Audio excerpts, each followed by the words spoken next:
Kyle, you're our featured winner tonight in late models. Tell me a little bit about the race tonight. What did you think? It was just a little rough, but got down the bottom and drove a smooth race and had good competition, but we held them off.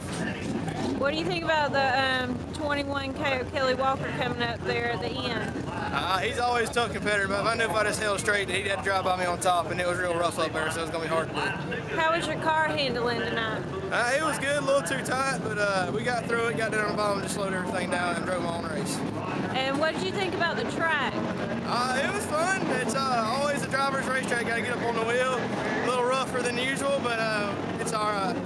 And tell me what they were doing after the race over here in the tech shed. He was just checking the tire for tire chemical alteration, which we passed fine.